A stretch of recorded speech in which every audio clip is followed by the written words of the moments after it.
Hello, thank you for tuning in to North American Archery. My name's Octavius, and today I want to talk to you about keeping the adventure in deer hunting. To keep the adventure in deer hunting, you have to not rely so much on trail cameras, modern technology. You have to begin to go into the woods, go into your stand or your blinds or however you're hunting, and rely on your scouting.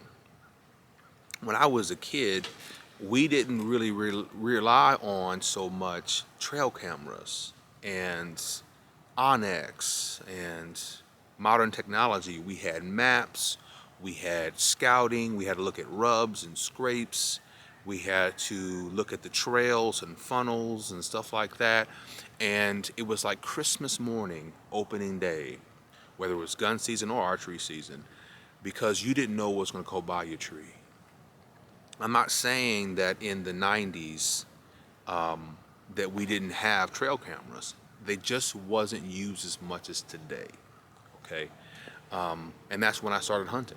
Started hunting in the 90s, and then I started getting really serious in the early 2000s. And even in the early 2000s, we didn't have all this type of technology to where you can be in your living room watching the football game and you get a notification on your phone telling you that there's a buck in front of your stand because you have a GPS or some type of cell service connected to your trail camera.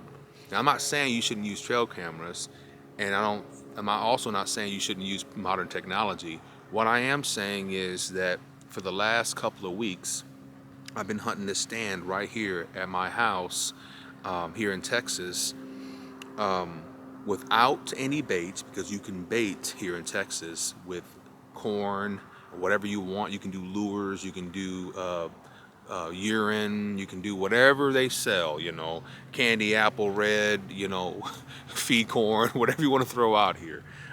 You can do that here in Texas legally because we don't have the agricultural available for the deer. We don't have soybeans, alfalfa. We don't have corn where I'm at in Texas. Just wouldn't have the right germination or the right water. It's just too hot, okay, throughout the year to be able to harvest some of things like that. So what we have to do, if you want to put anything out, you can do a food plot, but it has to be certain things, and you also have to do a feeder or something like that, or just throw a bunch of corn on the ground, whatever, right? But the point is that I choose not to hunt over bait, and I choose not to hunt with trail cameras because I want the adventure. I want to be able to come to my property and not know what's going to come in front of the stand. And so I challenge you to find a spot. It may not be public, it may not be private, it may not be a place that you're living at, or it might be one of those. I don't know. But you can actually choose one of your spots to be an adventure, okay? About all my spots are usually adventures, unless somebody tells me, hey man, we saw this huge buck on this camera over here. Well, I don't know.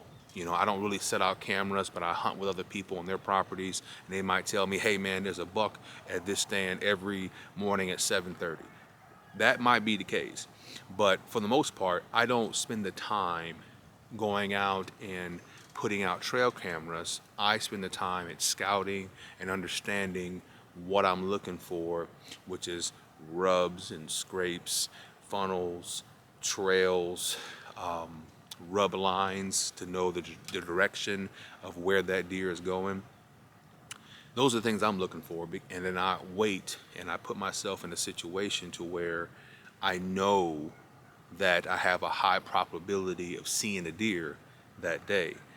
So that's why another thing I'm going to do for next year is I'm going to start hunting mobile, because I want to make sure that I'm always set up to where I can move on the go if I go to somebody's property or if I hunt public. And so I'm just challenging you today to put the adventure back in bow hunting by not relying so much on modern technology, but going out in the woods, reading the sign, being a woodsman, and seeing what the Lord will bring by you that morning or that evening. All right, guys, I just want to encourage you. I hope this video helps you. And I want you to remember this. You don't have to get ready when you stay ready. All right, guys, we'll see you next time.